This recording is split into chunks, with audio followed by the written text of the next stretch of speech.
It'll either put you in a great mood or a really what Why time is it? This was bad. Gotcha. So we're setting that bar real high for you. Yeah, that's right. Dive in the deep end to start to swim. That's good. That's what we like to do. That's what we like to do. Bacon! Bacon is my podcast! Bacon! Bacon is my... Bacon! Bacon is my podcast! Bacon! Bacon is my...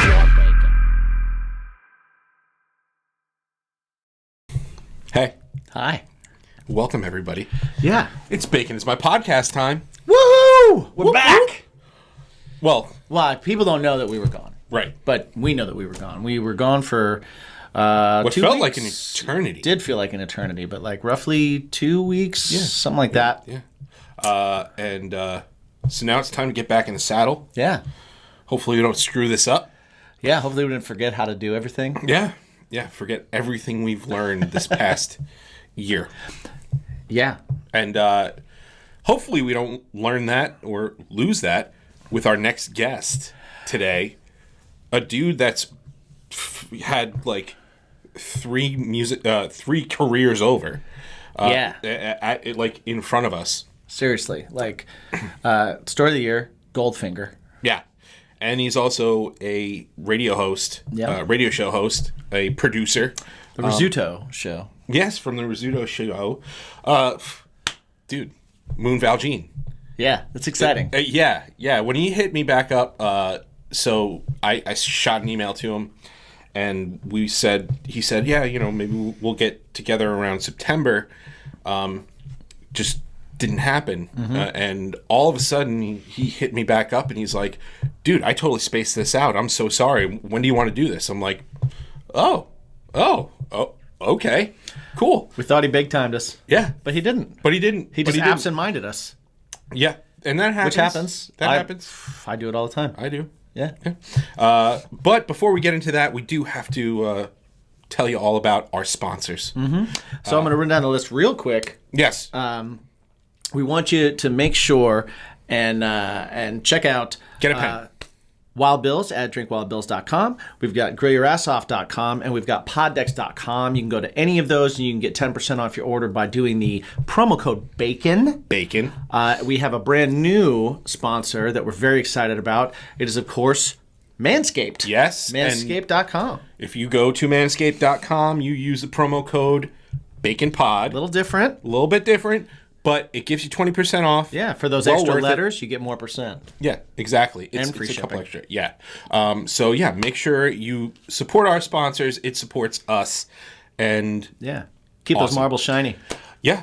And also another way to support us is going to our Patreon for additional content. Absolutely. Our BIMP squad over there has helped us, honestly, get through the holidays, be able to take a little bit of time off while we put shows out, help us keep the show free, help us keep the show running. I mean, you saw them earlier this year. Some of them. Yeah. They helped Over us on out with the BIMPies. Help us out with the And, BIMPies, and we appreciate you guys very, very much if you're a part of the BIMP squad. If you are not, just jump over there, patreon.com/baconismypodcast, and check it out. No harm, no foul, no pressure, nothing. Just check it out. We do have extra shows, extra content over there, commercial-free versions of this show. Plus, we have cooking shows, tasting shows, music, all kinds of stuff. All sorts of fun So stuff. definitely check it out. Our biggest thank you, of course, is to everyone that is listening. Thank you for giving the podcast a shot. Thank you for listening to us. Thank you for tweeting at us, sending us your comments, sending us your questions, sending With that us hashtag. What's your bacon? Yes. And bacon is my pod. Yes, exactly. And yeah, it's been awesome. Make sure that you hit that 5-star review on now Spotify, and Apple, and all of the things. So thank you guys. Yeah. So we don't have to do that at the end now because we did it at the beginning. Well, we could do it again. We could do it again. But either way, it doesn't matter. Hang out with us and Moon Valjean because it's going to be a fun interview and it's going to be a good time. And he is a fun dude to talk to. I can't say that offhand because we haven't interviewed him yet.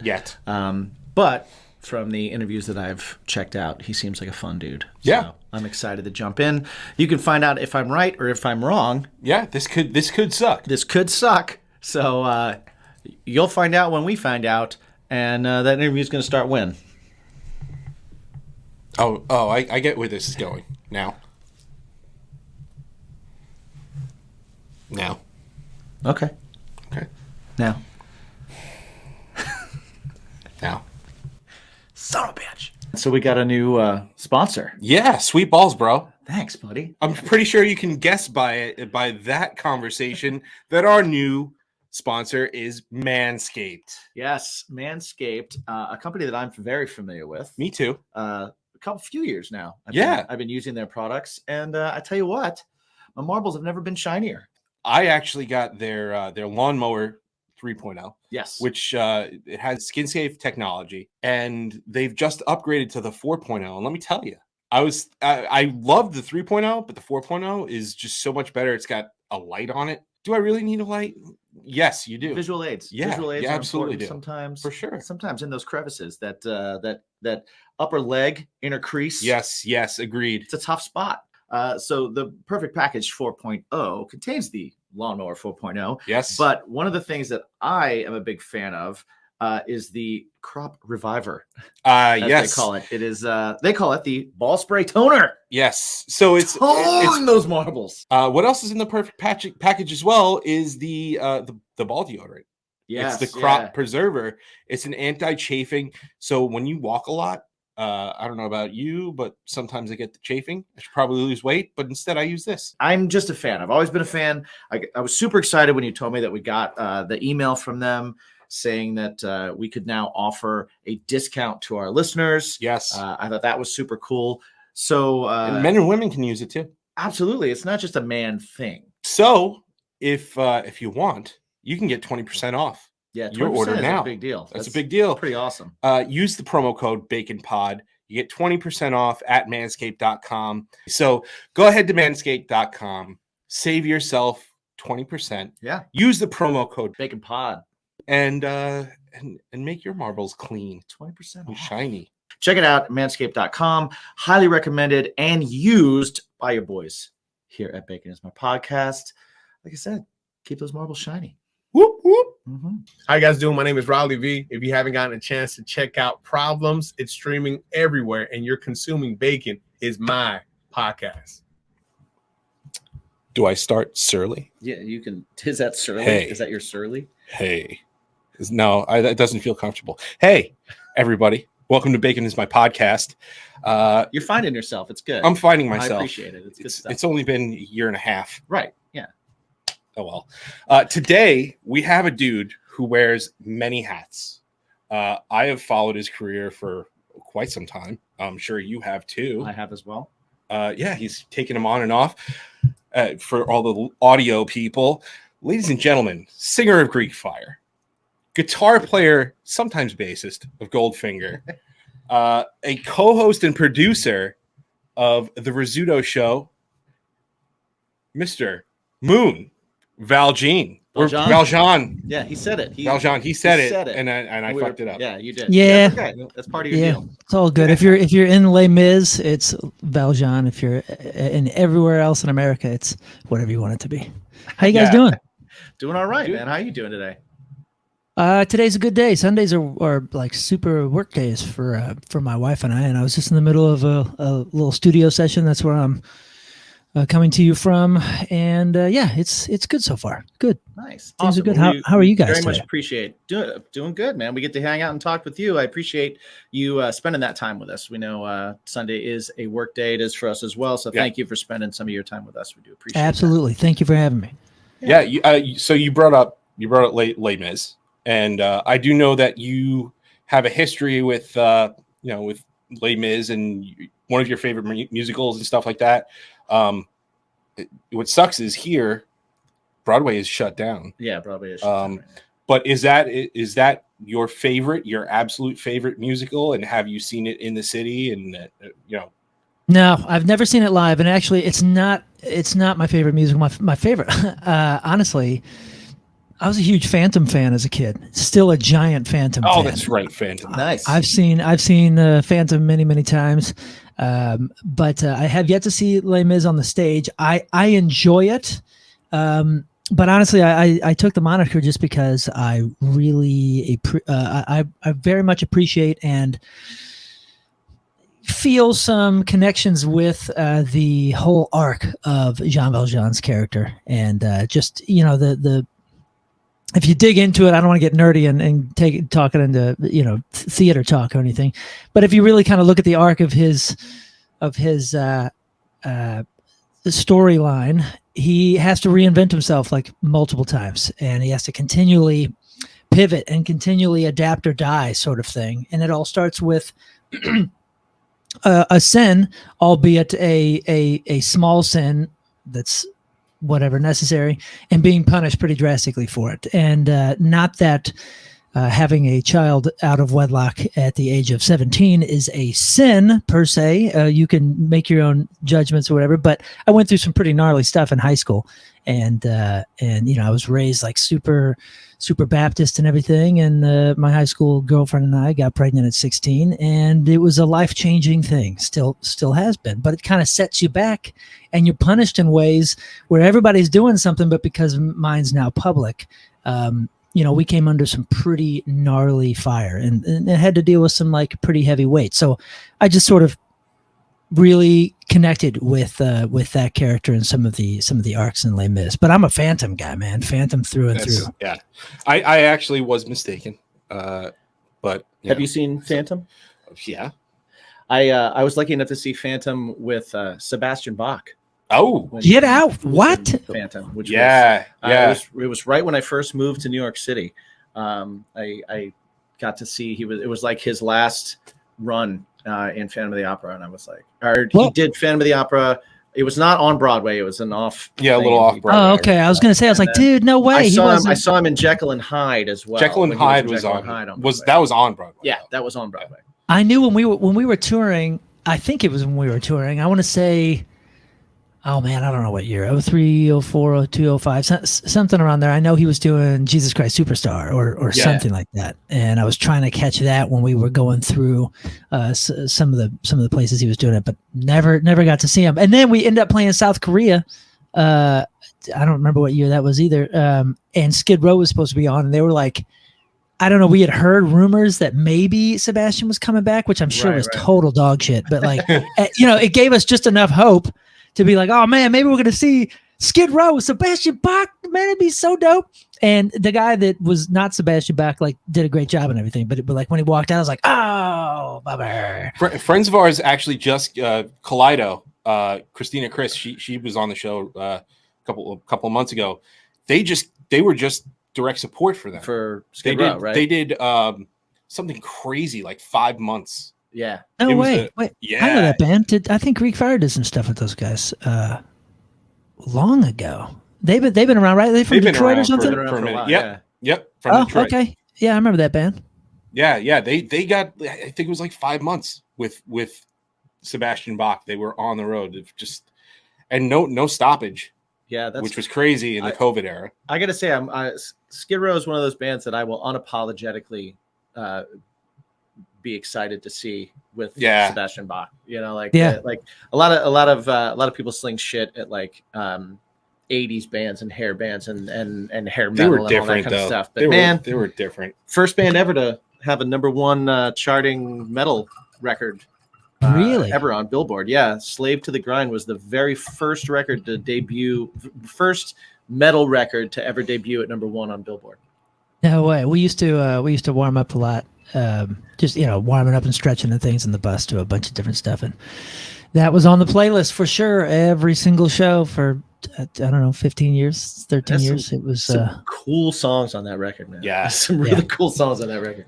18 in Life is, oh man. I you know what sucks though? Like one of my bands, we covered 18 in Life. Yeah. And it's one of those songs where you get to that first chorus, and I know you could probably attest to this because you're in a 90s tribute band.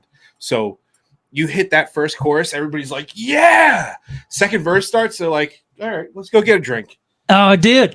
Yeah, we actually we have we have a whole shtick with our tribute group is like we'll do a whole bunch of medleys, we'll do half songs and all that. And when people we'll just stop a song immediately and go into the next. And when people grumble about it, I'm like, no. I am the curator of what you like and what you don't like. And then we'll play a song and we'll prove to them that you don't want to hear this whole song. You don't even know this whole song. You know the first verse and the chorus. Let's just do the chorus again and we'll be done with this shit. You don't need more than 2 minutes and 10 seconds of Hootie and the Blowfish. You just don't need the full track. Oh, whoa. Speak for yourself. Wow, no, listen. Me too. Yes, I'm with those records, if you listen to them, if you listen to Hootie do it, it's perfect. It's amazing. You listen to it all day long. You listen to front to back. But if you listen to a 90s band in a bar doing it, get the fuck done with it. After 2 minutes, it's enough. We're going to go, let's do Eve 6 now. Let's do something else now. Like you don't need 4.5 minutes consecutively of Hootie and the Blowfish. If you're our kind of band, we're like a party, like you better sing along. Right. You're singing to everything sort of thing. I used to say that all the time to people that did the Freebird thing, like that would yell the Freebird thing. And I'm like, you don't want to hear you want to hear the intro and you want to hear the solo. Those are the only two. You don't want to hear any other part of that song. I'm that guy that nobody yells wants. Freebird Yeah, you're that guy. No one wants to hear like, if I leave. No, you don't want to hear it. You don't. Same with Josie's on a vacation far away. You want to hear that first verse and that first chorus, and then I don't even know what the second verse is. No one does. It doesn't matter. I don't even think it exists. I don't mean to slam Hootie, and I'll get back to Hootie for a second, but like the song that we do it with in particular is Breakfast at Tiffany's. Nobody wants to hear Breakfast at Tiffany's in its entirety. I assure you, I'm the professional here. Let me curate it for you. I'll play what you want to hear, and then we'll move on. You just let me do my thing. And I prove it every time because one crowd like really was pretty drunk by the time we got to that one, and they kind of heaved a lot of stuff, and I was like, okay, fine. Well, we'll do the whole thing for you, man. We'll do the whole thing. And man, by the third verse or whatever the heck it is, you're just like, nobody wants this anymore. I told you. This is your go get a beer moment, I guess now, or yeah. But back to Darius Rucker for a second, and Sebastian Bach and tying it all in. Those are the guys that I love, man. That I champion. That I'm rooting on. Even if I'm not following everything that they're doing, somebody that can go from one thing to the next that are completely unrelated or seemingly unrelated, like a 80s hair metal band to freaking Broadway, dude. Do you understand the skill set that had, not just in the throat, but in the mind? And to be able to produce yourself in so many different fashions is like really what I think singers and different people should be looking up to. The thing that sucks is I remember when we first heard about Bach being on Broadway and everything, I remember like a lot of buddies of mine that were Skid Row fans were like pissed about it. They're like, oh bro, that's so not metal. And you're just like, dude, are you dumb? Like this guy is a music master and he's getting even more mastery around it. You know what I'm saying? And one of those dudes that I like to talk about, or at least defend when they crash on him, especially since Office Space came out, is Michael Bolton. That guy is such a badass, man. That dude rules. Michael Bolton rules. You celebrate his whole catalog? Celebrate his whole catalog. But, they said something about until that ass clown started winning Grammys or whatever. But that dude, he was like in a metal band as well. It just didn't do well. Like a hair band, and then he converted into whatever works. But dude, he has the chops to do that. Commercial break. All right, so we just played the fair, right? Mm-hmm. I saw our new sponsor next to us at the fair. Right. Any of you that have ever been to festivals, one of the coolest spots to go to is that spot that's selling you sodas with the copper mugs. Oh, they're the best. Wild Bill's, dude. Yes. And you don't just have to go to a fair to get their stuff anymore. You can go to drinkwildbills.com and they'll send it right to your house. They sent that ginormous box to us. Huge box of stuff, and it made me realize that Wild Bill's isn't just soda. Yeah, I thought it was at first, but man, the jerky and nuts and coffee. Oh man, snack foods, coffee, everything. And if you go there now, drinkwildbills.com, use the promo code BACON, of course, and you get 10% off. Oh, dude, check it out. Stick with us because we're going to be letting you know how that coffee tastes. We're going to be doing some tasting episodes on literally everything in the box. Yes. So stick with us. But, dude, you've had it. You've been at fairs. I've bought it. I bought that mug. It's awesome. I love it. And now, again, we're heading into the winter months. It's going to get a little colder. No more fairs. Just have it delivered right to your door. DrinkWildBills.com. Yeah. Easy for me to say. Blah, blah, blah. Once. Check it out. Promo code BACON. Hey, I'm Mickett from Rivals, and you're consuming Bacon is My Podcast. Right. Yeah, that's really awesome. Like, diversity is what's crazy important. That's something that I feel like you brought to like a lot of your music. Even in the Story of the Year days, like it was just a lot of different things. It was everything from like hardcore to like punk to, I mean, shit, the hooks are poppy as hell. The harmonies, dude, the fucking harmonies. I remember the first time I saw you guys, it was Project Revolution with Linkin Park. And I was so stoked because you were the opening act. Like, Yeah. First on and everything. And I was so excited to like see you guys because I loved Page Avenue. And then this was like the start of, okay, we're going to run tracks and some people do backgrounds and some don't and stuff. And when I heard you do those like crazy high harmonies and stuff, I was fucking blown away. I was just like, holy shit, this guy could just be a singer of a band. Right. And then here we are, Greek Fire, and Greek Fire is fucking awesome too, man. It's super, super awesome that you're doing all that kind of stuff. And even that veers a different way. It's a different presentation than Story of the Year was. And it's much more theatrical. It's much more about, instead of just playing songs, it's like, okay, we have a half-hour set, then we build a half an hour performance. Oh, now we have 45 minutes. We're just not tacking on 15 minutes of songs. We need the acts, act 1, act 2, act 3 to feel that throughout that 45 minutes. It needs to start a certain way, lull in a certain way, come back in a certain way, and end in a certain way. That was much more theatrically presented than anything I had been a part of before. And that was like super, super by design. Still is. Yeah. And it's amazing you talk about the tracks back then, because that was when people started, but we had 0 tracks. Story didn't use tracks until just a few years before I was not in the band. Yeah. I remember you doing backflips off the amps, and I remember you throwing PRS. And at the time, I couldn't afford a PRS. I was late high school, early college, and I was like, when you tossed it, I was like, no. I know, made me nervous too, man. I sold my truck for that PRS. I did.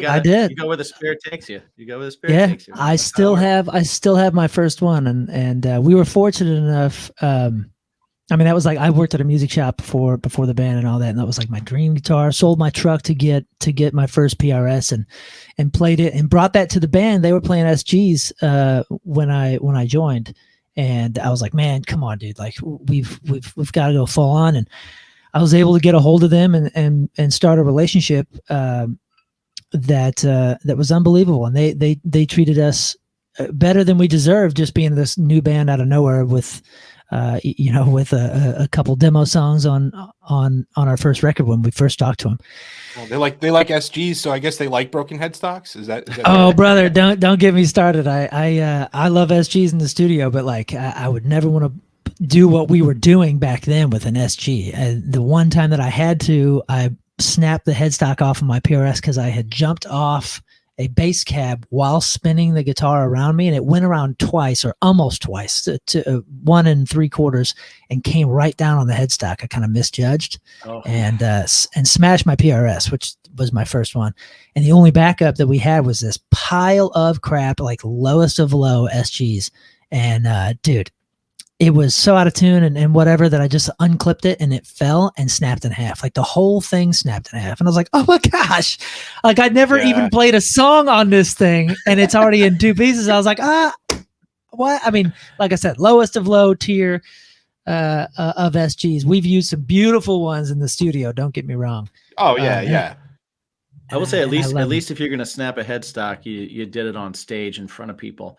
The very first headstock I ever snapped was in a basement rehearsing with my very first band ever, because I was one of those people that's like, if I'm going to rehearse, I'm going to rehearse like I'm going to play, and so I just go where the spirit takes me. So I'm jumping around and I'm throwing guitars and everything, and I threw it right into the ceiling, right into the ceiling of a basement, and it snapped the headstock off. I was playing a Kramer at the time. It was my very first guitar.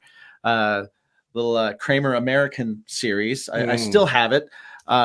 Snapped the headstock off, but I had the locks on the neck, so it stayed in tune, and I was able to play. And I didn't know that it had snapped because it went all the way around, and I got it, and I was still playing. And because you had the band stopped and looked at me and was like, "Hey, man," it's just dangling. it was just hanging. Oh, what a bummer. Top two pegs just hanging. That's amazing. Just hanging out. Dude. That was my first guitar repair too. My dad helped me find it. We couldn't go online, obviously. So it was like find the company and have them send a neck and buy a neck, and then like put the neck on and try and get it straight and try and figure out how to do a setup and like all this kind of stuff. And I still have that guitar, which is great. But that was in front of the three other dudes that was in the band with me. Right. So at least you picked a good spot to do yours. Yeah, well, that was before the PRS deal. So I had to have it fixed, and we had no guitars for the next show. We were like playing the Ernie Ball truck on Warped Tour at that time, right? And that was like the one day.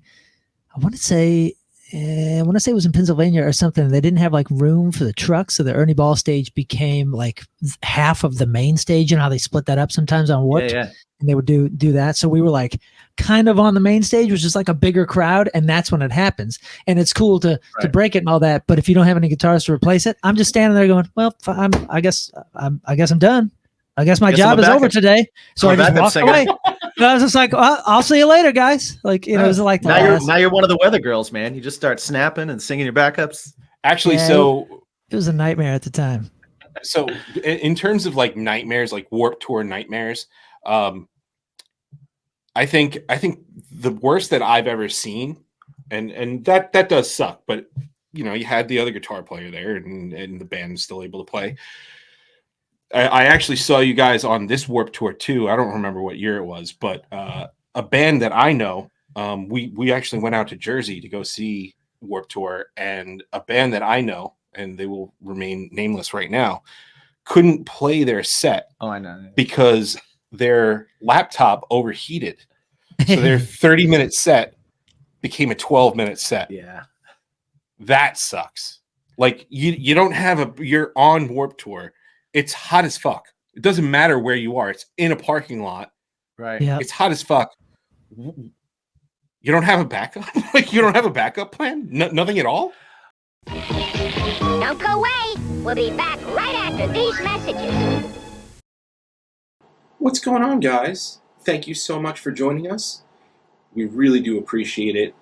And before we get into this week, if one episode just isn't enough for you and you need a little bit more Bacon is My Podcast, head on over to patreon.com/Bacon is My Podcast. Over there, you will get access to monthly live streams, discounts on merch, early and commercial-free access to Bacon is My Podcast episodes. Some of them are even extended surprise giveaways, additional shows, including Tasting is My Passion, and, of course, Cooking with Bacon is My Passion. And oh yeah, you get a crap ton of music. That's right, all of Jimmy and Mike's bands, previous, current, whatever it is, you'll get access to that music, demos, and much, much more. Just head on over to patreon.com/Bacon is My Podcast and learn what the hoopla is all about.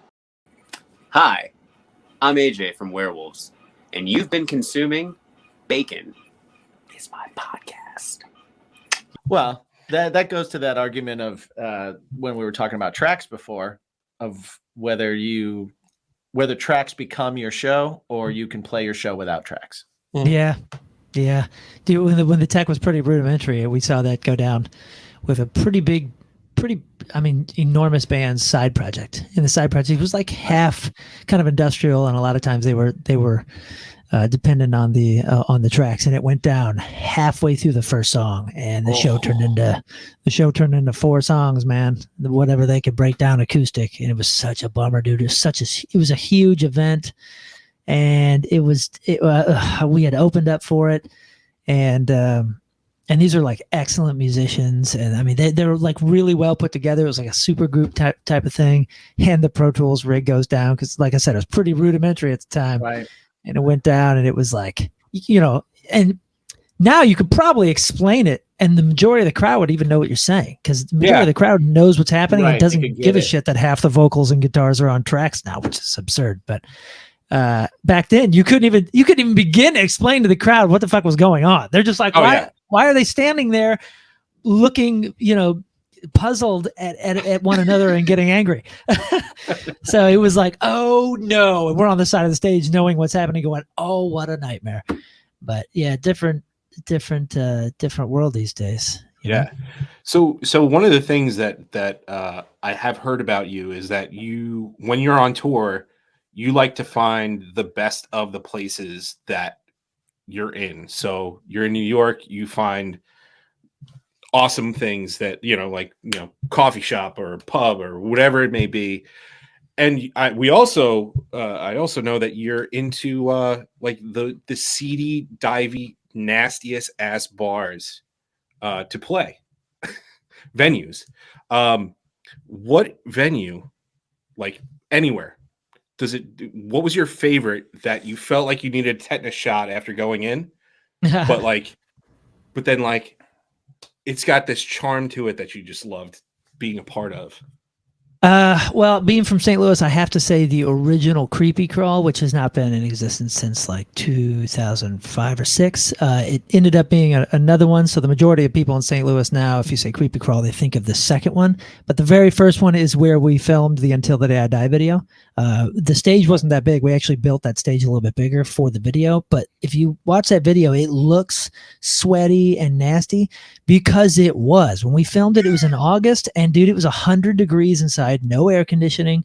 It smells like pee. It smells like the walls are just awful. It smells like, it's the closest thing to like an old New York City or London sort of undergroundish punk rock bar that I had ever experienced, obviously as an early musician being from St. Louis. But it's one of the few since then that I can really say had every single box ticked when it came to nasty, sweaty punk rock club type of feel, like legit, through even to the owner. Like it was just this fucked up place, man. It was just this really uniquely fucked up place.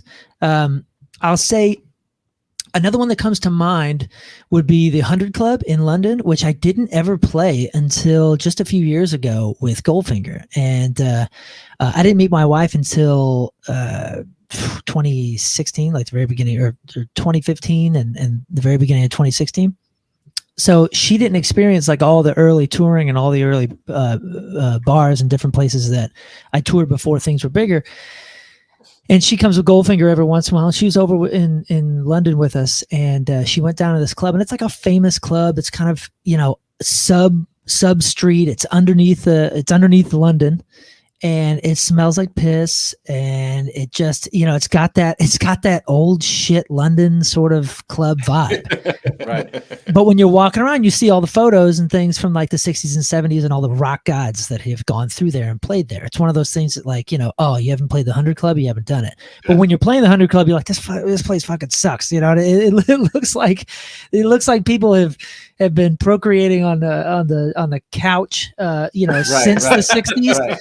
And it's just like never been like even wiped. It's just like, you don't want to sit down, you don't want to touch anything. And I'm not even like a germaphobe guy, but it was one of those places. And my wife was just like, this place is so fucking nasty. And she just like never seen anything like that. And I was like, nah, dude, this is pretty dope. This has got character. You gotta like feel the history and like kind of, you gotta sort of breathe. You gotta sort of breathe the history to get through all the other things that you're breathing. So so that was definitely one. And there's another one called King Tut's Wawa Hut in Glasgow, Scotland. That's unique and has a ton of history. And that was a really fun place to play. But again, it's only fun because you know everything that's happened there. But then when you're on stage, you're like, this fucking sucks. There's a beam right here. I just hit my head twice. I spin my guitar and I'm losing tuners. Like, you can't put a show on there and feel very great about it. But because the energy's there, it was the very first time I'd ever been in Scotland. We were threatened in the line at McDonald's an hour before. People were trying to fight us.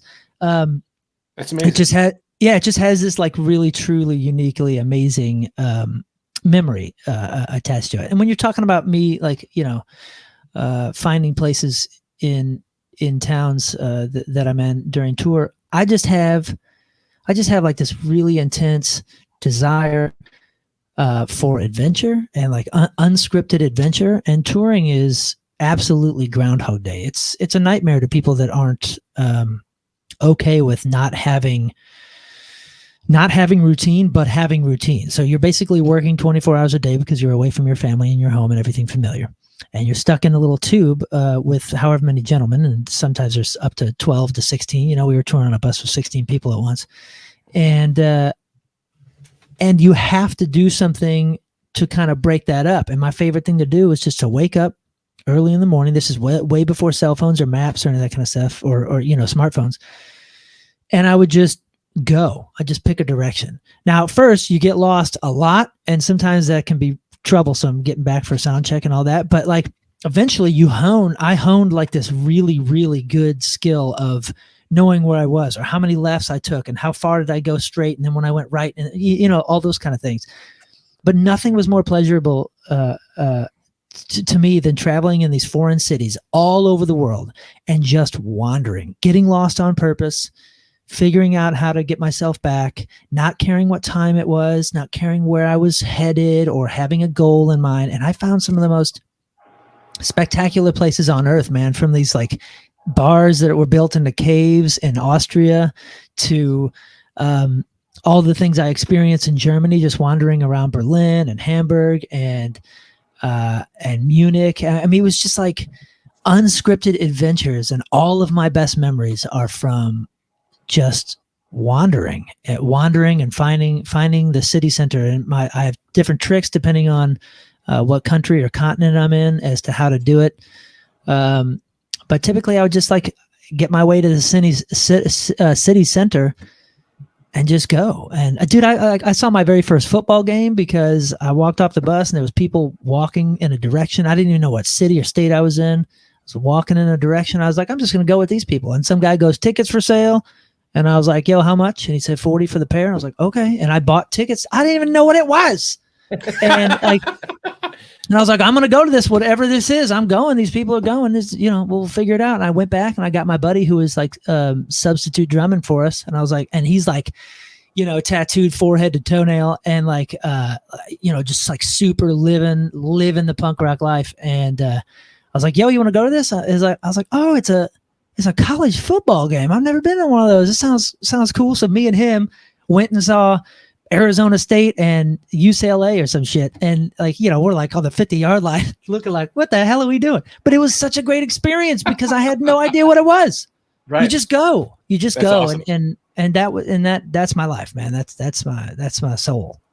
That's awesome. That's amazing. I always found that like, and I've actually heard you talk about it a little bit in a couple of interviews that I kind of like stalked on before we got into this one, about how like traveling and being in new places kind of like helps you grow as a person is the biggest way of growing as a person. And I kind of have that same kind of thing. Like I moved to New York on a coin toss, and I anywhere that I've ever been, I kind of try to do the same thing where it's just like, oh, pick a direction, go find it. I love that way of learning, meeting new people, figuring out new things, wandering into somebody's group and hearing what they're all about, and finding all these things out has definitely helped me like grow as a person. Do you have any kind of like specific moments that you remember or that you attach to a place where you're like, this is where I learned that I'm this type of person, or this is where I learned this kind of skill, that you've then turned around, and because I know that you bring your kids on the road and you travel with them, and you've been able to take them to a lot of different places. Are there kind of like life lessons that you attach to places and things? Oh yes, hundreds and hundreds. I mean, a lot of the songs, especially Greek Fire songs that I've written, have been in different places or been inspired by those places. I really do have hundreds and hundreds of stories like that. I'll say one. I wrote a Greek Fire song. A lot of the lyrics to two of the songs, one called "Running Away" and the other was called "I Don't Want to Leave This Place," and that was from "I Don't Want to Leave This Place." Started with like this lyrical idea, and everything just kind of flooded in on me. I had walked up. I was in Salzburg, Austria, and I had found these steps, and like I said, I was just wandering. I walked by, I think it's Mozart's house, and then I found like some place that they had filmed like a really, really big musical. I forget which musical because I hadn't seen it. It's the biggest like Sound of Music or something, I guess they filmed there. And like I hadn't seen that. I still haven't seen it. And I see like these like little places that were kind of like special to the town. I was like, oh, okay, they made this thing, but there's like this plateau with like what you think like might be a house or something on top. And I was like, I want to go up there. And I worked my way through these steps. And as I got up there, I realized it's a castle. There's a castle up there that's sitting atop the town kind of horseshoes around this giant castle sitting up on the top of a mountain or a plateau. And when I got up there, I sat on this stone wall overlooking this river and the whole town. And like, I just had this very, very spiritually connected moment where like, I was so thankful, man. I was just so thankful to God to be alive and to be able to see what I was seeing. But like I mentioned before, when you're on tour, you're working 24 hours a day because you're away from your family. And one of the things that like separated me from my bandmates from my former band at that time was I didn't have a lot of support because for the majority of the time I was the only father. So, you know, I went through a lot of like homesickness and just really missing my kids. And that wasn't understood by, you know, kidless people, which is totally understandable, I guess. But I found myself wandering alone a lot, mostly because of my lifestyle choices, like wandering alone through cities. You know what I mean? But also like, I needed to think and I needed to like miss my children and think about what was important in my life. And I found myself on this wall just thinking like, man, I don't want to leave this place. But I meant it physically, but I so much more meant it like my children were getting older and I was missing things. And I don't know, I just like connected the whole split of it, the whole duality of like, I don't want to leave this physical place, and at the same time, like I don't want to leave this time. I don't want to be. And my wife and I talk about this now because we have younger kids and they're getting older, and it's so nerdy to say, but like, dude, we remind ourselves all the time about like, man, it is so sad to think about this house not having children in it, and you know, my wife calms me down, but like I get really intensely emotional in those thoughts because, like I mentioned earlier, I've been a father since 16, 17 years old. So I only know that life. I only know the life of constantly being concerned about every little decision and the well-being of these small humans. You know what I'm saying? And I remember writing that song and just being like so connected with missing my children and like figuring out like how not to leave this place. You know what I mean? The physical place, the spiritual place, all of it. And it all happened right there at that castle. I'll never forget that. And I don't want to get too lengthy with the story, so I'll stop it now. But like, I have dozens and dozens of those moments. And thankfully with Goldfinger, if my wife's not there, my Carrera has become like my travel buddy. Like he and I bro out in a very, very similar way. Like we don't have to be talking. And sometimes we'll just chatterbox the entire time, but we both like to just wander and absorb anything and everything the world or God or circumstance is trying to gift us in those moments. And that happens a lot in travel for me. And that's why my wife and I like to travel as much as possible and really try to like push that on our children. It's a learning place. I think That's it's an awesome way to live. It's experience, like experience is the best teacher, in my opinion. So there's only so much you can learn by watching a video of it or having someone tell you about it. When you're there and you're in it and you get to kind of like learn to make those decisions and make those moves and let go and let things happen and be a part of whatever's happening. It's kind of the best teacher. Yeah. That I've found. So I appreciate that a lot. I also find a lot in your music and your videos too.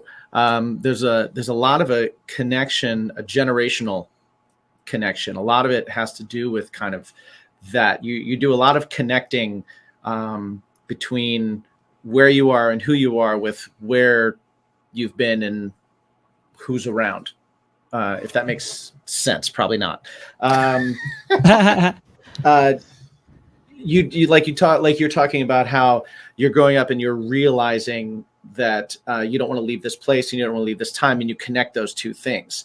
I find a lot of that kind of connection in your music, and maybe that's just my way of listening to it, which I think is cool. Maybe it's not the intent, but I hear a lot of this idea of, hey, things are this way now. Things were different before. Neither of those things are bad. Everything's okay. Everything can kind of work.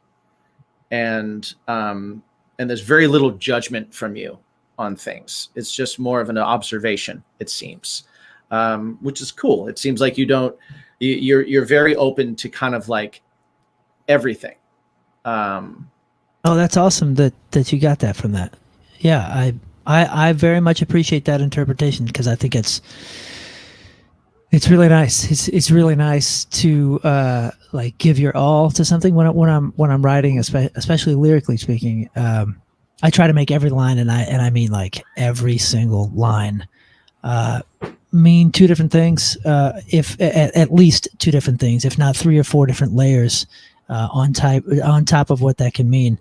So it's really nice. You just paid me the greatest compliment I could have as a songwriter for me personally, because cool. I try to make things as simple as possible, lyrically speaking, on the surface, but really have some depth as far as how far you want to dig into it. This could mean something drastically different. Well, I appreciate that. I always say, like, as far as a writer, for me, it's like, it's happy sounding sad songs. I like everything to sound, I like everything to catch you immediately. I like hooks. I love sing-alongs. I love that kind of feel. I grew up to that. I love that pop sensibility. But then I love being able to dig in and go, well, what could this be? And what could this be? And what could this be? And as a listener, I'm never really looking for what the writer is writing about. I'm more looking at, if I wrote it, what I'd be experiencing. Yeah. That's the map. That's the map. I try to make it an absolutely personal map of my experience in my life and my vision of it, my visuals of my experiences and my interpretations of it. But I try to write it in a way where it's actually your map. Like you're going to paint it with your thoughts and your experiences. Absolutely. And all that. Yeah. I try to really make it seem like it's a blank canvas for you. And I have hundreds of people tell me their interpretations of things. And like, sometimes they're like super in depth, and it's exactly what I was trying to present them, their own canvas to do something with. Whereas, if I tell you specifics, like a lot of those words will represent very specific happenings in my life, down to the colors or the numbers or whatever it is I'm using. But I try to, craft it in a way where it's very layered.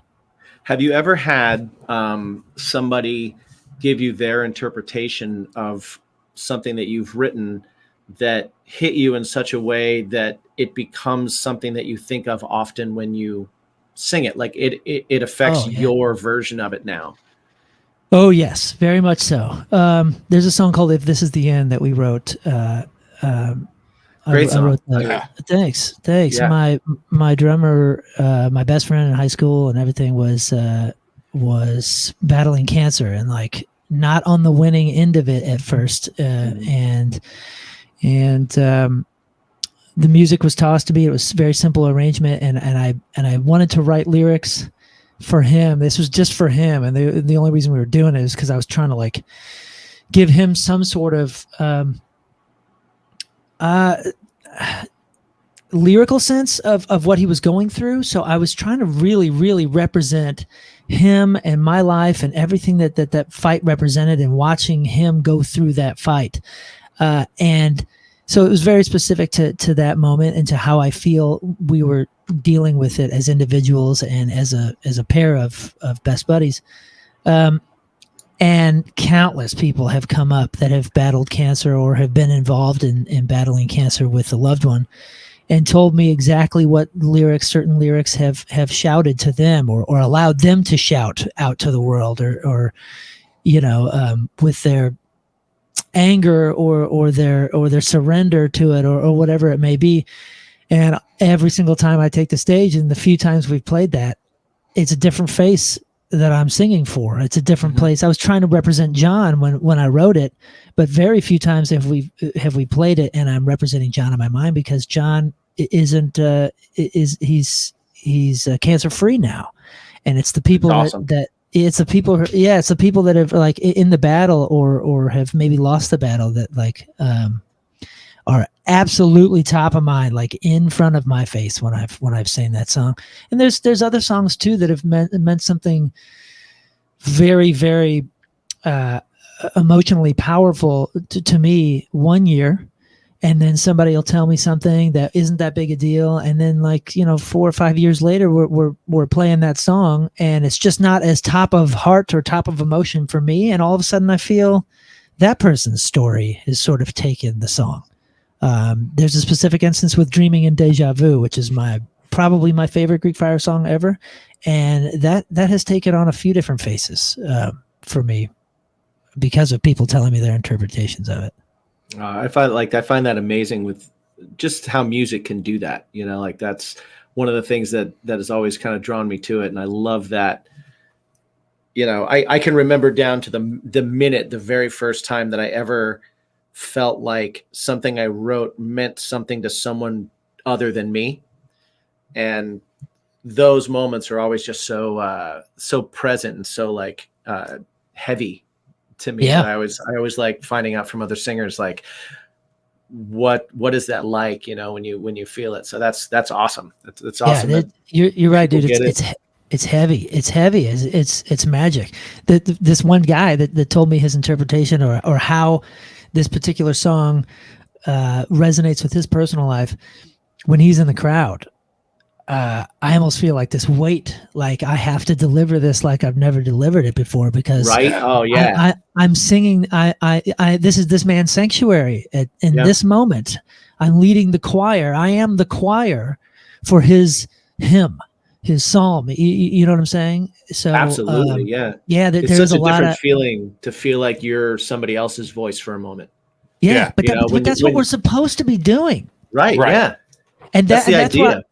That's what I love the theater and like crossing the theater into, whether it's a punk band or a hardcore band or this or that. Like, if you care about your words as a writer, you're supposed to care about your words because they're supposed to have so much weight for others too, not just you. This isn't just a selfish thing. Otherwise, we'd just be doing this shit in our basement and not showing anybody. Like, the reason we're supposed to be here doing this and making sure it's the right word and not just going, it's good enough. Let's release it.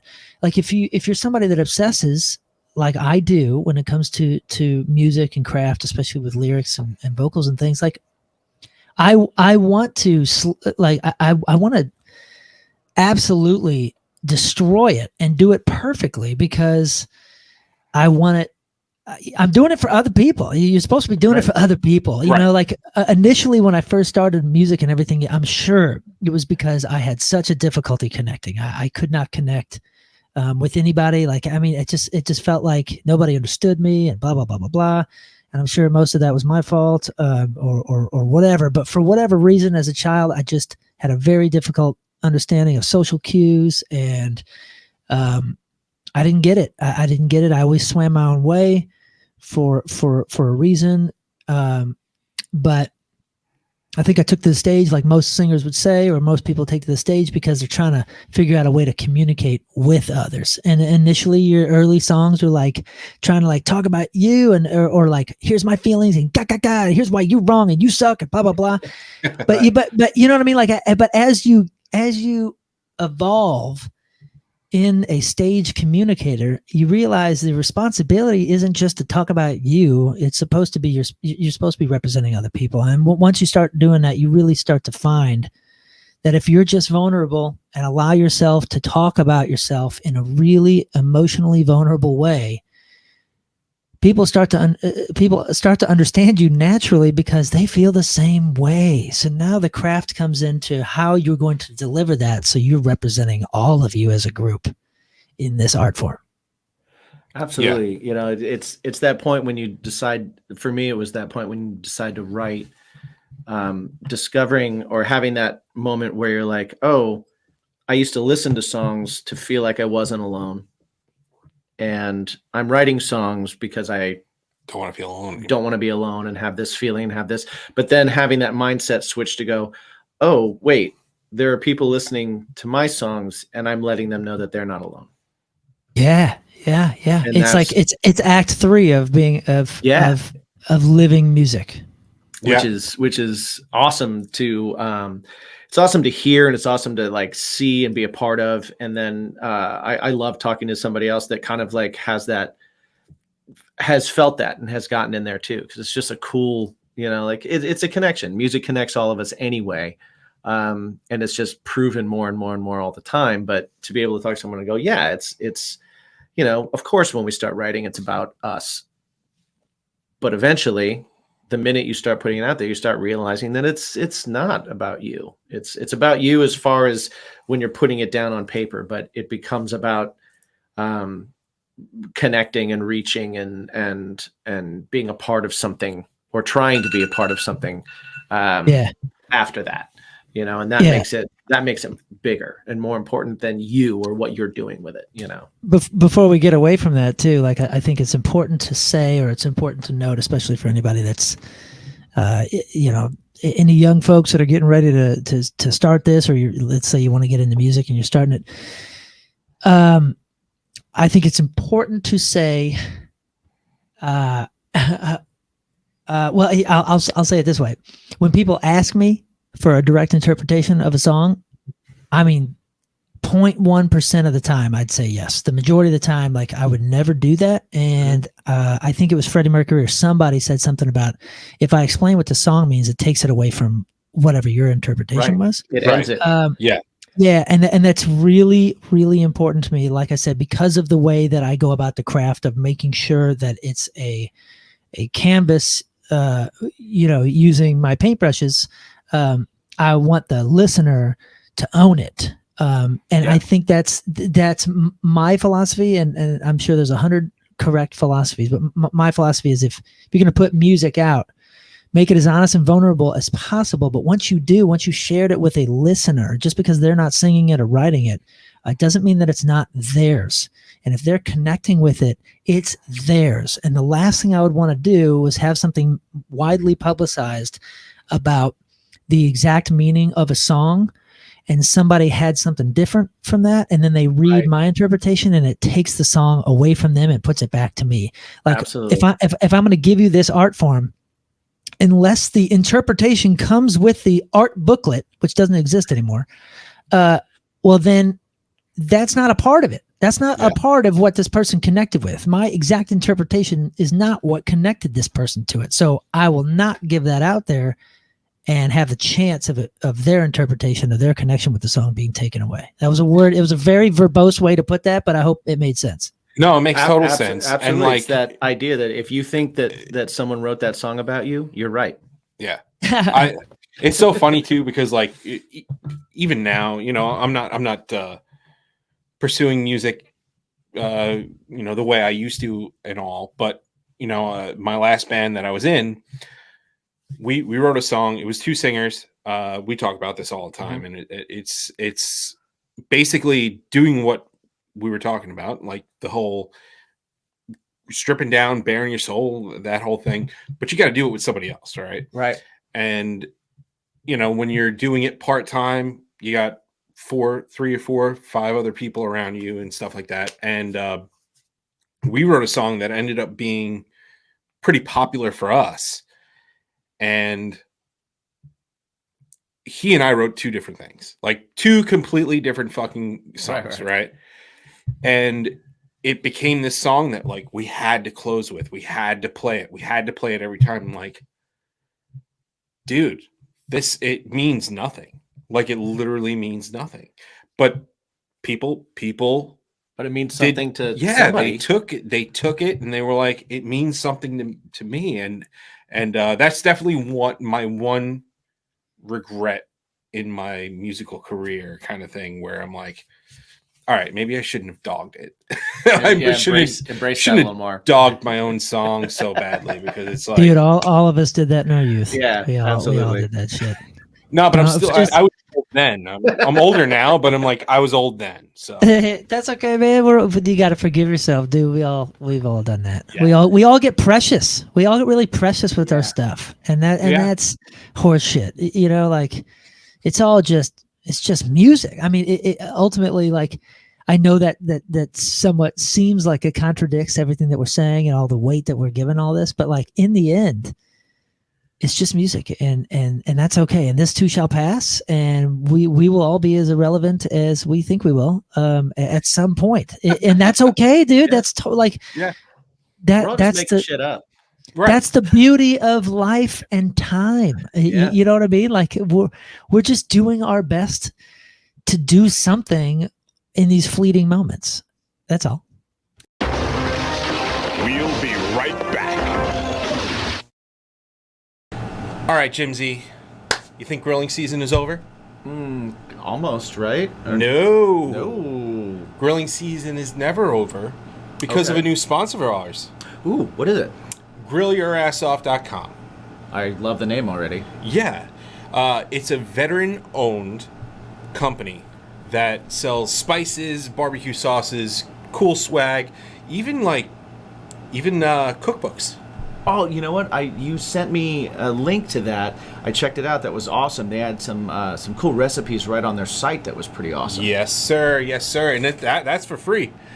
But now that they're a sponsor, they've decided that if you use the promo code BACON, you get 10% off your order. Dude, that's awesome. I'm Yeah. ready. I'm definitely ordering some spices. They had a couple that looked really killer. Yeah, and it's really, there's so many different selections that there's really a spice for everybody. The guys that are like heat heads, and even the people that just want something subtle, delicious, sweet, whatever it is, they've got something for everybody. Awesome.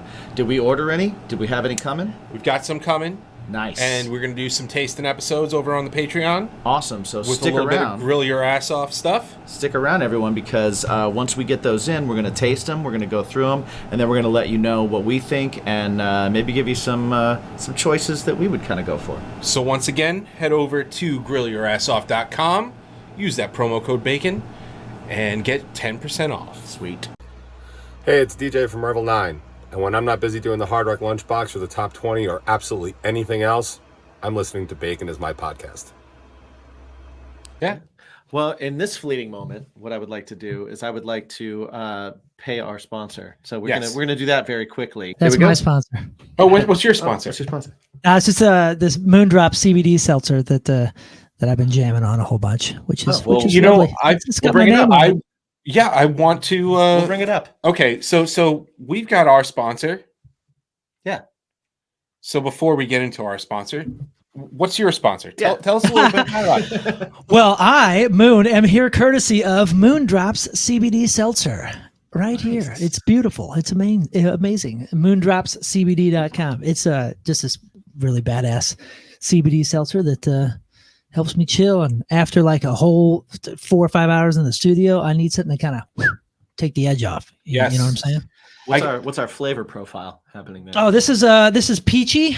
And it's simple. It's simple. It's not, some of those guys, like some of these flavored seltzers are just get like way too intense about it, like way overboard, and the profile is like completely ruined. This is just like a simple hint of peach. It's very nice. Okay. I have wanted to get into like the CBD seltzers and stuff like that. There were a couple that we've spoken to and stuff like that, but man, once it comes to shipping, it's like, okay, well, that costs more than the actual seltzer itself. Right. But yeah, I'm all about the CBD and the benefits and all that stuff. I definitely gonna try it out. Is there a Moon special Moon promo code or whatever? Oh, no, but I should work on that.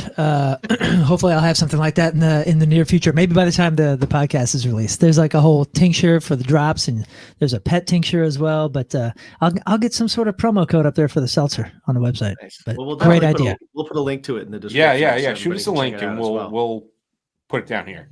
Awesome. Thanks, dudes. Another hat. What do you got? Pod decks? Ours, we're hanging out with Pod Decks, and what they are is they're a company that is helping out young and new podcasters, or even podcasters that have been around for a while that just want to like shake it up and do something new.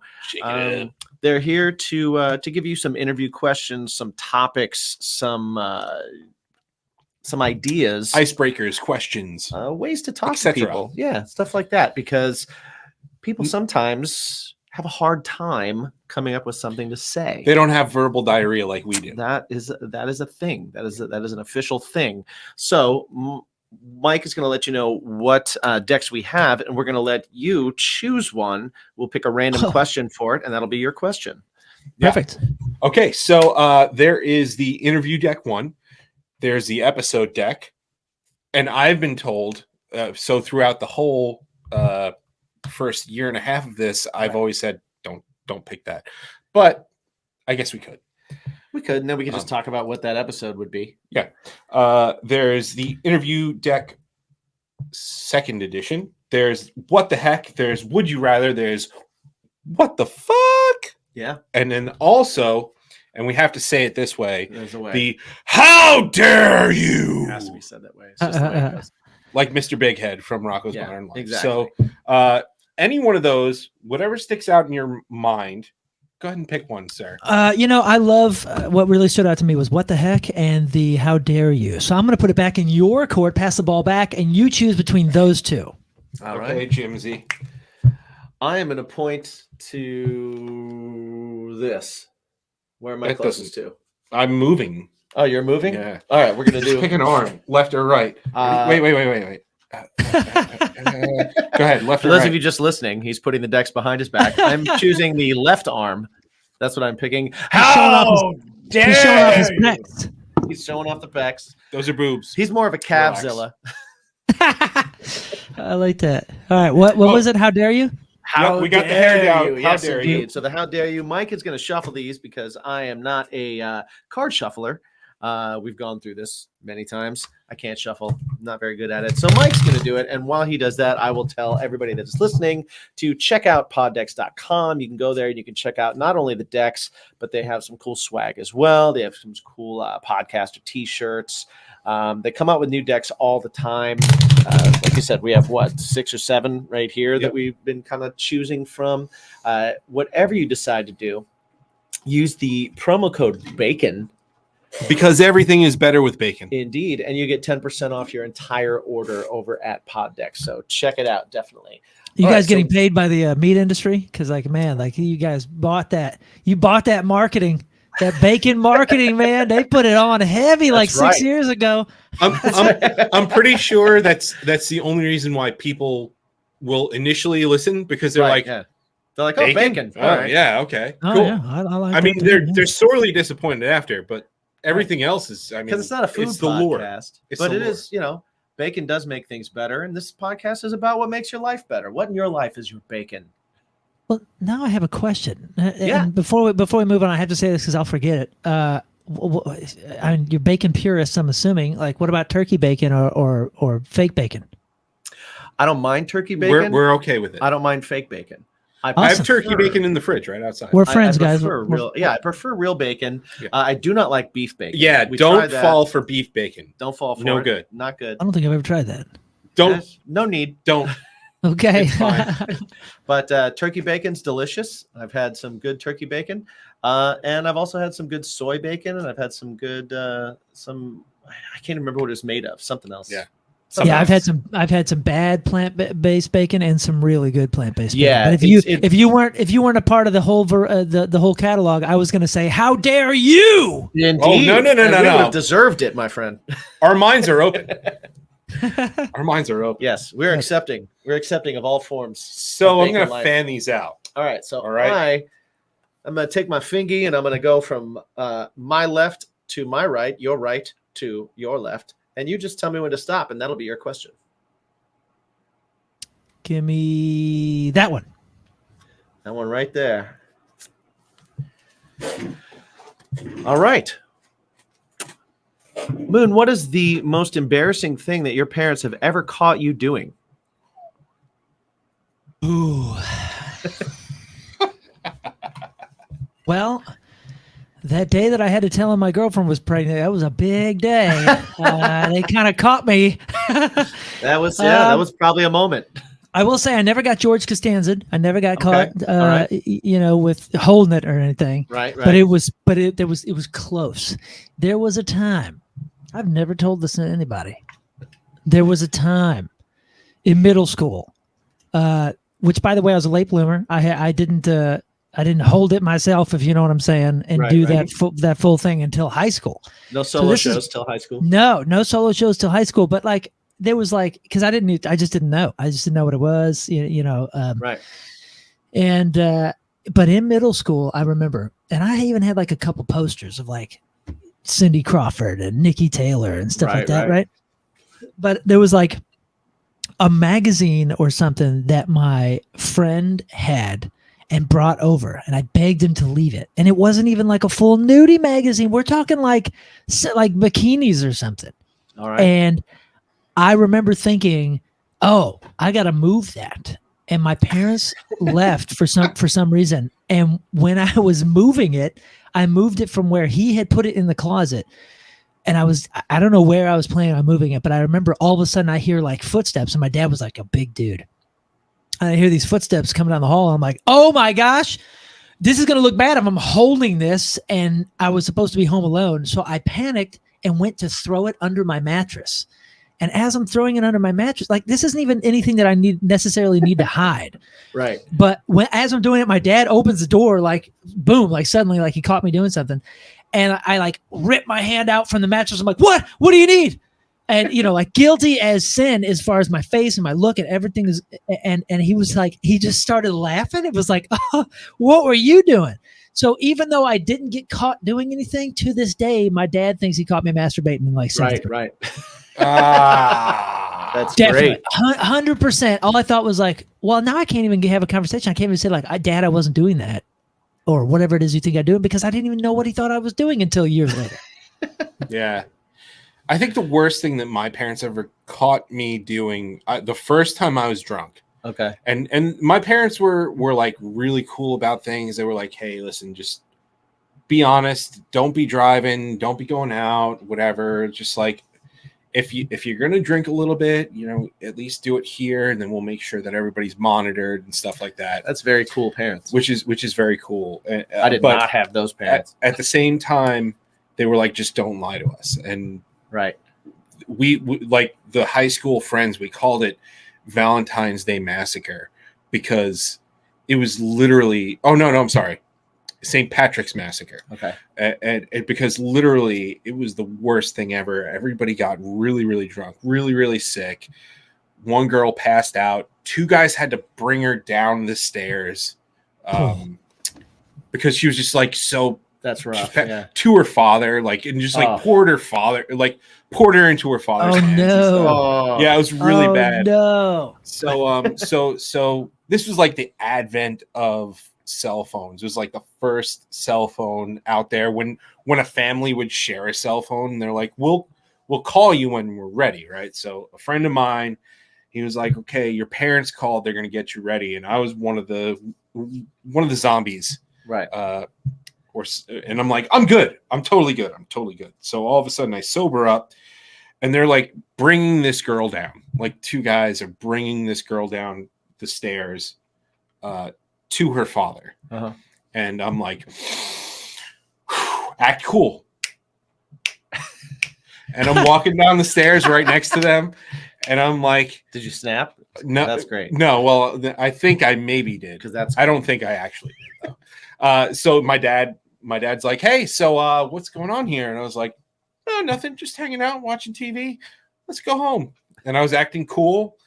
And we got home. They sat me on the bed, and they were like, and my parents' bedroom was downstairs. My bedroom was upstairs. They sat me on their bed, and they were like, did you drink tonight? And I was like, I had like one. That's it.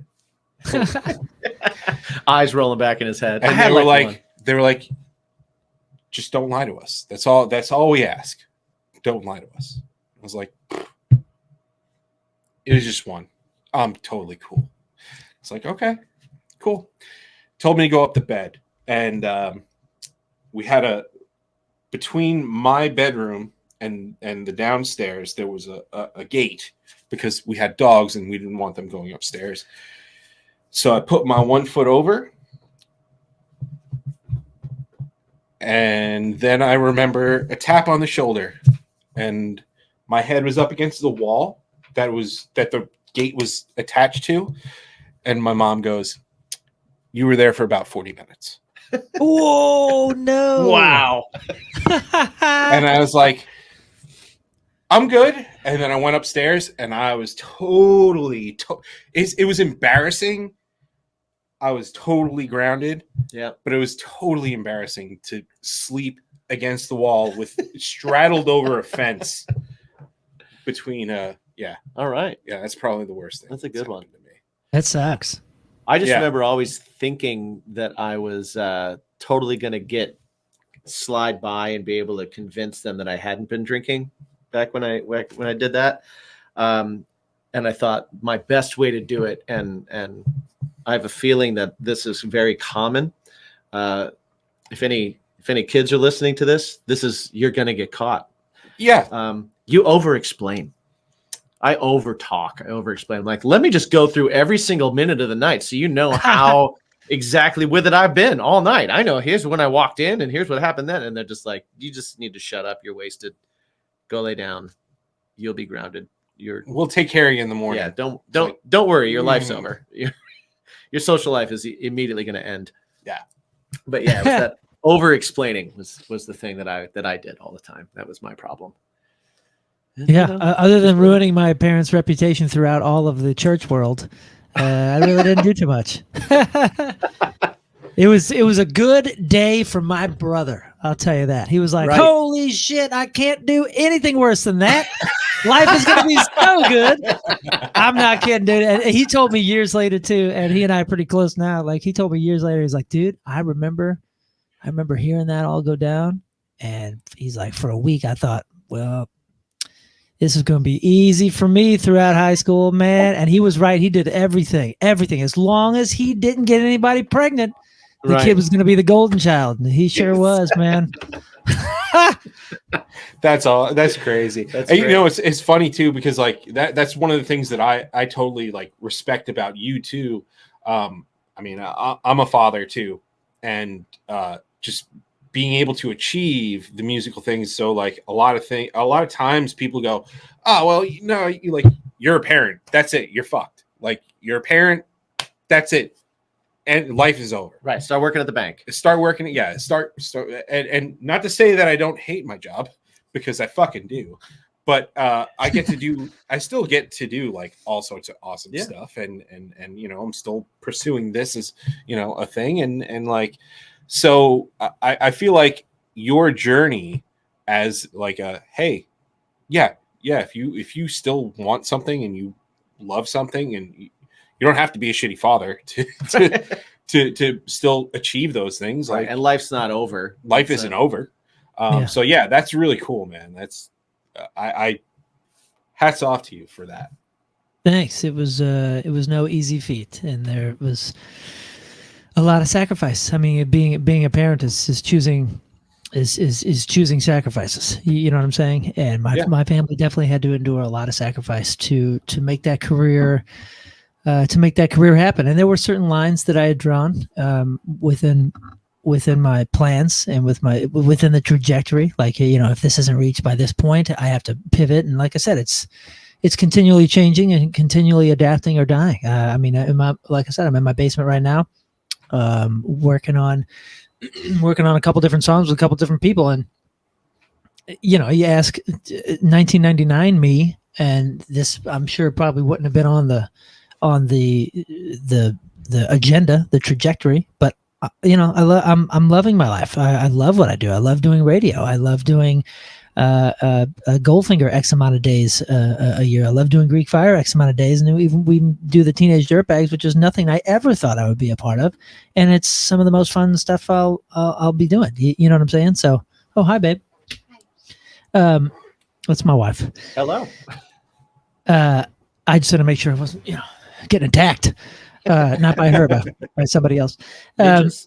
Yeah. So, yeah, like, you just adapt and you just change. And this is a wonderful time to be a part of music in any way, because there's 1,000 different things you can do. And it may not be the thing you dreamt of doing, or the thing that you think you're even the best at or deserve or something like that. But there's a place for a lot of different types, a lot of different talents, and you just have to make the decisions on how hard you're going to push and what you're willing to sacrifice. And my kids they're older.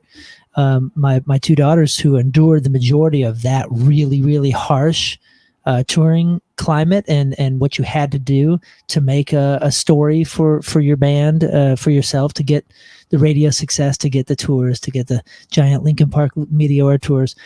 There was a ton of sacrifice, and they endured a lot, and they didn't get the choice to make. I had to make it for them, and that was very, very difficult. And some of which I think was totally worth it, and some maybe wasn't.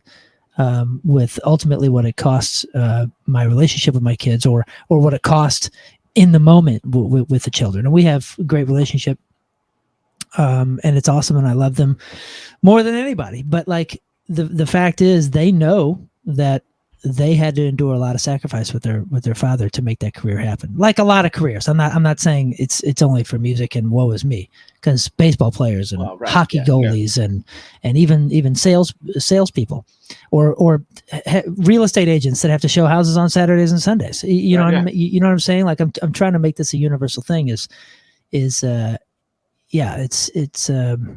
It requires a lot of sacrifice, and you just have to figure out what's worth it. Yeah, absolutely. After these messages, we'll be right back. You love your weekly dose of bacon as my podcast, but you need even more bacon. Well, just go over to baconismypodcast.com. You can engage even more with us over there. It's a pathway to our music, extra content, our social media pages. Most importantly, grab yourself some pretty sweet swag and put it all over your body parts. Again, that's baconismypodcast.com. Listen to some tunes, pick up some merch, and tell us, what's your bacon? Hi, this is Annie Stoic from Jackknife Stiletto, and you are consuming the Bacon is My Podcast. Back to you, Jimmy and Mike. Absolutely. Well, you do a lot of shit. So what do you do in the minute amount of time, that probably about that big? What do you do to like turn off? What's your shut my brain off thing? Like, what do you do? Like, how do you shut it off? I do a lot of things, and as you've probably surmised, it's because I have a lot of mouths to feed. But whole team, I guess, a whole soccer team. I do a little bit of video gaming here and there. A little bit of these days. It's a little bit of Warzone, and I used to be a FIFA guy, although I'm not a big fan of the last couple. My wife and I, for the most part, every night, or at least like 4 or 5, 6 nights a week, after the kids are in bed, we kind of shut our workstations down or whatever it is that we're doing. Because she does at-home workouts for a living here at the house, but we'll shut all that stuff down and we'll just kind of chill on the couch and watch we usually try to get into a series, so like we're really involved in a series, whether it's Breaking Bad or Game of Thrones or whatever the heck it is. We watch a lot of telly as far as that goes. Right now we're watching an HBO show called Station 11. That's been pretty interesting and exciting so far. So we give it about 40 minutes each night to kind of do that, just to sort of decompress before we chill. We talk a lot about different things or books that she's reading. That's my I have found my best decompression tool, besides getting outside and like hiking or just walking aimlessly, is my wife. Is like just people, just being around her and just having these discussions. You end up talking for an hour and 15 minutes or whatever, and it feels like 5 minutes, and then you're like everything else sort of faded away, and you realize that you were able to zoom your world into just this one person. So that's without sounding like cheesy and like I love my wife, she's been the greatest drug as far as decompression goes. That's awesome. Ever. Yeah, she rules, and life is good. Life is good with her. And like I said, going outside, man. And we were talking about like wandering on tour. When it comes to decision making and all that kind of stuff, if you're like really like struggling to make a decision or something, there is nothing better than leaving your phone or whatever communicative devices or distractive devices you have. Leave them and just wander around your neighborhood or find a path or something, because you will find all of a sudden you hit a point where you're talking to yourself, and now it's your mind talking to your mind. And those are the best ways to figure out your decisions. You will come home with an answer if it's been long enough and you hit that point of, all right, you're done with the distractions and you actually just get to focus on what you actually feel and what you actually think and what you want to do and what's important and how to get there. Just go the fuck outside and be alone. Just walk. It's okay, to be alone. Like I'm constantly preaching like, dude, you have to figure out how to be alone, because it is not synonymous with being lonely. And we have so conditioned ourselves to feel like lonely in that initial moments of being alone. But being alone is like beautiful. You get to be with yourself, and you're ultimately the person that has to endure the consequences of your decisions. So why wouldn't you just like be alone with yourself to find out what those decisions should be? So get out there 100% and just think by yourself, man.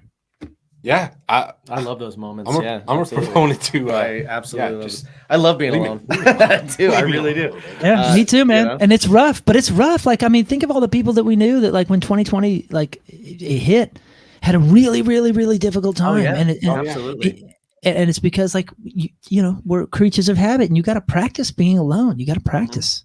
Yeah. No, that's actually a great piece of advice, because yeah, you do have to practice being alone, because it took me a fucking long time. And yeah, and I'm sure with you guys too, it's just like part of being a creative and part of being a musician and part of like, yeah, you have to be alone a little bit and just be like, yeah, cool. I feel safe with myself right now.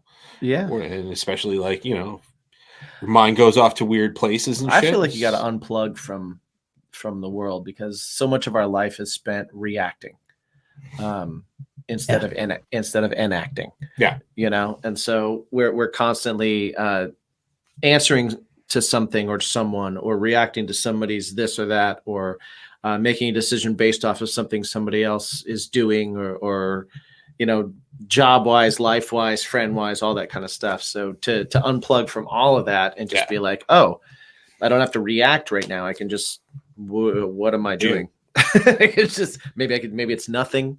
Maybe it's figuring out what direction I want to take something, or how I want to think of a certain thing. Like it's important to kind of like figure out who you are over and over and over and over and over again. You never just know.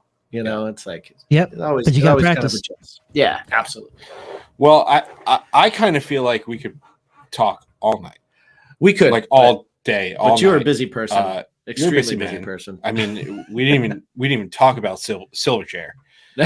Oh, dude, we could do that someday. Yeah. Yeah. But yeah, man, we'll let you go. But before we do, please let everybody know where to find you, your music, your radio show / podcast, Yep. all of the things. Yeah. Well, the the social handles are at Moon Valjean here, MoonValjeanHere. That's the Twitter, the Facebook. Is there Facebook? Maybe it's not the Facebook. I don't like Facebook. I don't really do that. Instagram and I think TikTok too. Even though like my manager's constantly telling me I should be on there, and I think I'm on there, but I got whatever. My wife too. On, I get it. Yeah. My dog. yeah. On Cameo as well. I think that's just cameo.com/Moon Valjean. But also, yeah, please check out our podcast. We do a daily morning show here in St. Louis from 6 to 10 on KPNT. It's 105.7. It's our alternative station here, the best alternative station in the country. And I'm not just saying that because they pay me. I'm saying that because I've been all over this country and I know. But we have a podcast. It's called The Rizzuto Show. It's on all podcast directories. Please check it out. It's 5 dudes from different backgrounds, having a lot of fun and telling dick jokes and doing games and a lot of fun stuff. But that and of course Goldfinger. We released a record last year and one not too quickly before that. So we got a couple records out recently with Goldfinger, and then Greek Fire is hopefully going to be releasing some music this year. I've been working on a lot of stuff. There's some stuff that's done. It's just for me, it's like a matter of timing, and if I really want to do it right now, but I do want to do it right now. So check out Greek Fire. That's all over Apple Music and Spotify and all the other places that don't pay any musicians these days. But no, please, please check that out. And if you are a St. Louis native, definitely come see a live show, whether it's Goldfinger, Greek Fire, or the Teenage Dirtbags. And I just want to say I appreciate you guys, Mike and Jimmy, and everybody that's listening and that has supported us or anybody in music, man, because it is not an easy place to be. Nope. That's awesome. Thank you so much for your time. Yeah, everything you just said. Yeah, for sure. I'll just back it up. Everything you just said. All the links and everything are going to be in the description. So if you want to check out any of Moon's stuff, Greek Fire, Goldfinger, The Rizzuto Show, all of that, it's all going to be in the description. So please link to it, share it, like it, all those things that help algorithms let people be heard by other people, because there's apparently no other way these days. It's fucking annoying. So, thank you for spending Adapt your or time. die. Adapt or Exactly. die. That's true. It's Waterworld, man. Grow gills. Grow gills.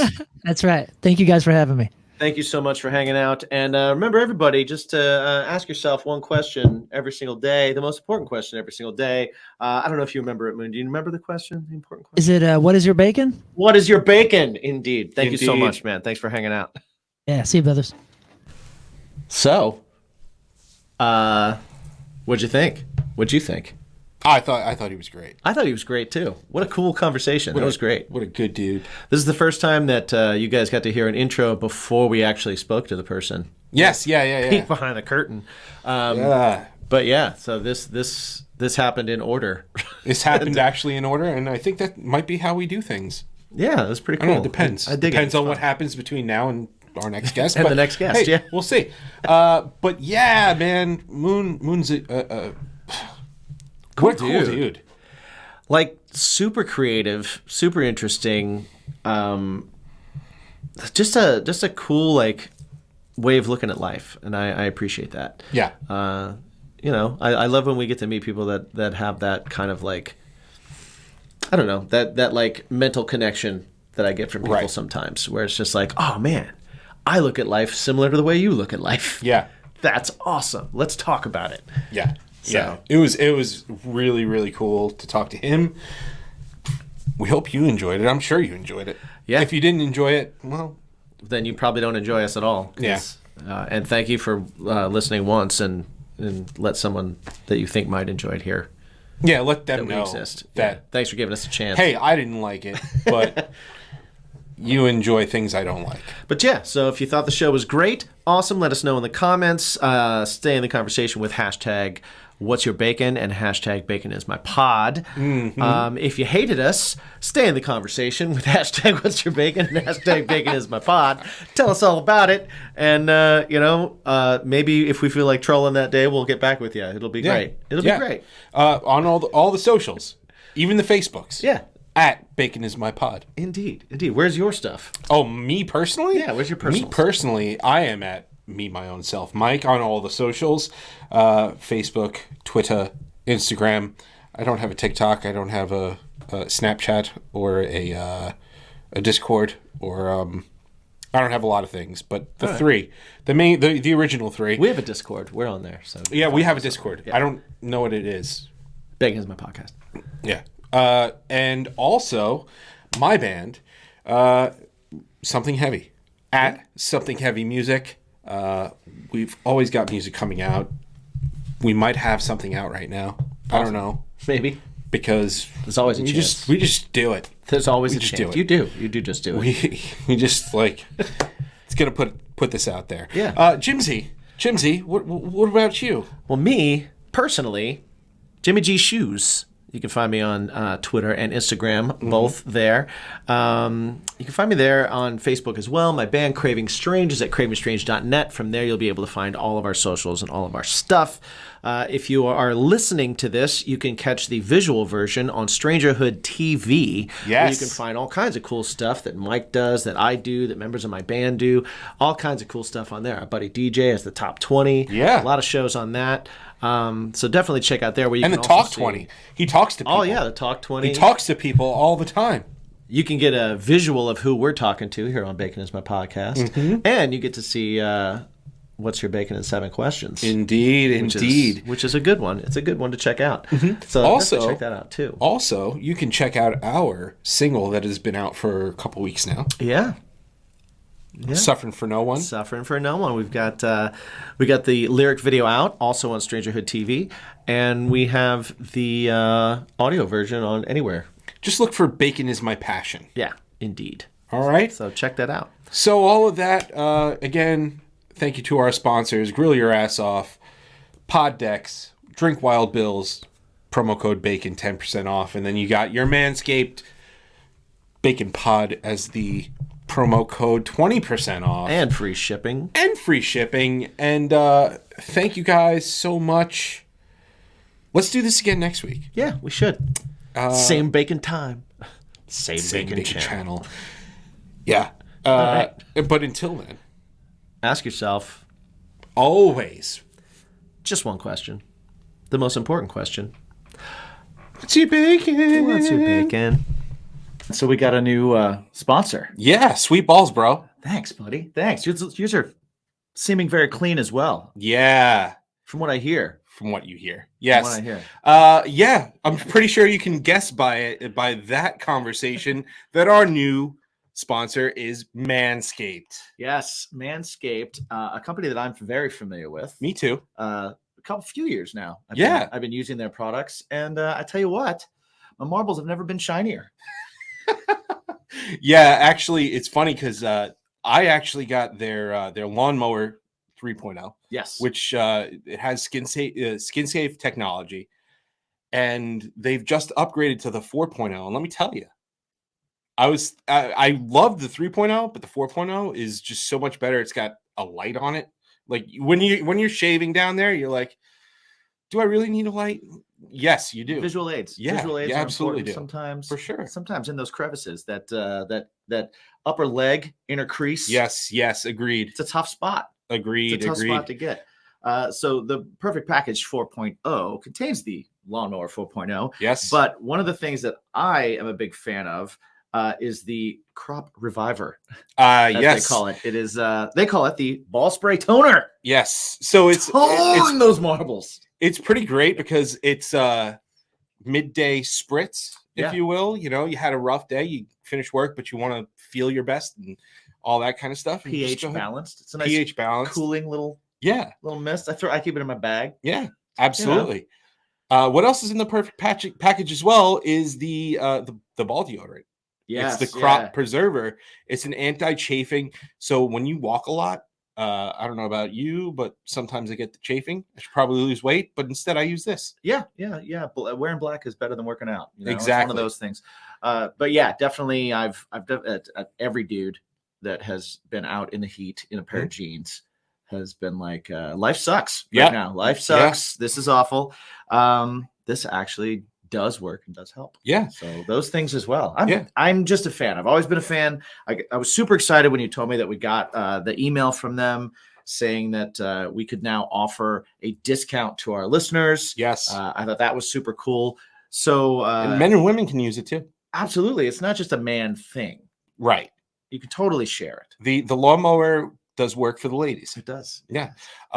So if you want, you can get 20% off. Yeah, your order now. A big deal. That's a big deal. Pretty awesome. Use the promo code BaconPod. You get 20% off at manscaped.com. I highly recommend the boxers, which is a free gift in the Perfect Package 4.0. The boxers are really awesome for guys. I use the cologne. I really like their cologne. I like the mop crop mop. That's the crop mop is a it's my second favorite product from them. Yes. It's the lawnmower. The crop mop is like, it's baby wipes, but they are scented and pH balanced for non-babies, for adult marbles. Exactly. So go ahead to manscaped.com, save yourself 20%. Yeah. Use the promo code BACON. BaconPod. Yeah. Right. And make your marbles clean. 20% and shiny. That's killer. Also sign up for their monthly deliveries. You can go in there and you can change products all the time. They'll send you new razors, they'll send you new blades, all that kind of good stuff. Check it out, manscaped.com. Highly recommended and used by your boys here at Bacon Is My Podcast. Like I said, keep those marbles shiny. Whoop whoop. Mm-hmm.